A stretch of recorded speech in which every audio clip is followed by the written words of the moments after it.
रवि एक साहसी युवक था जिसे नई जगहों की खोज करना बहुत पसंद था। एक दिन उसे गांव के पुराने मंदिर के खंडहरों में एक रहस्यमयी नक्शा मिला जिसमें अदृश्य वन नाम के जंगल का जिक्र था।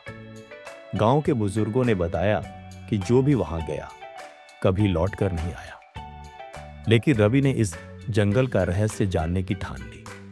अगली सुबह रवि अपने जरूरी सामान के साथ जंगल की ओर बढ़ा।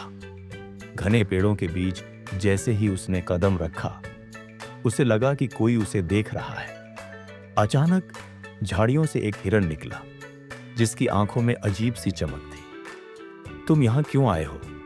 एक रहस्यमयी आवाज आई। रवि चौंक गया। उसने इधर उधर देखा लेकिन कोई नजर नहीं आया। डरो मत, मैं ही बोल रहा हूं। वही आवाज फिर आई और रवि को समझ आया कि वह हिरन ही बात कर रहा था। हिरन ने बताया, यह कोई साधारण जंगल नहीं बल्कि एक जादुई दुनिया है, लेकिन यहां केवल वही टिक सकता है जो सच्चे दिल से इसकी रक्षा करना चाहता है। रवि रोमांचित था। उसने हिरन से जंगल के रहस्य को जानने की इच्छा जताई। अगर तुम सच्चे खोजी हो तो तुम्हें 3 परीक्षाएं पास करनी होंगी, हिरन ने कहा।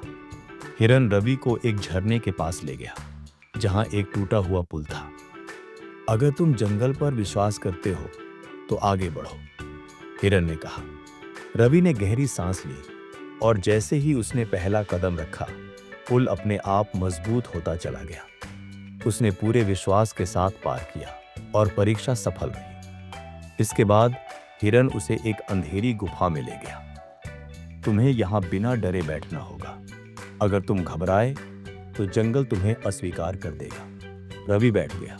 डरावनी आवाजें आ रही थी लेकिन उसने अपने मन को शांत रखा। धीरे धीरे आवाजें कम हो गईं और चारों ओर शांति छा गई। अंतिम परीक्षा में रवि को एक घायल पक्षी मिला। हिरन ने कहा, अगर तुम जंगल के सच्चे रक्षक हो तो इसे ठीक करो। रवि ने अपने बैग से पट्टी निकाली और उसकी चोट पर लगा दी। कुछ ही देर में पक्षी उड़ने लगा और रवि के चारों ओर खुशी से चक्कर काटने लगा। अब तुम जंगल का असली रहस्य जान सकते हो, हिरन मुस्कुराया। वह रवि को एक चमकते हुए वृक्ष के पास ले गया और कहा, यह जंगल अच्छाई और सच्चाई को स्वीकार करता है। जो स्वार्थ में इसे पाने की कोशिश करता है वह हमेशा के लिए खो जाता है। रवि ने महसूस किया कि यह जंगल किसी खजाने से ज्यादा कीमती था। गांव लौटकर रवि ने सबको जंगल के महत्व के बारे में बताया। अब गांव वाले उसकी रक्षा करने लगे और तय किया कि वे इसे नष्ट नहीं होने देंगे। विश्वास से कठिन रास्ते भी आसान हो जाते हैं। धैर्य हमें मुश्किलों से उबरने की ताकत देता है। सच्ची अच्छाई निस्वार्थ मदद करने में होती है। अगर आपको यह कहानी पसंद आई तो इसे लाइक, शेयर और कमेंट करें। ऐसी ही और मजेदार कहानियों के लिए हमारे चैनल को सब्सक्राइब करें।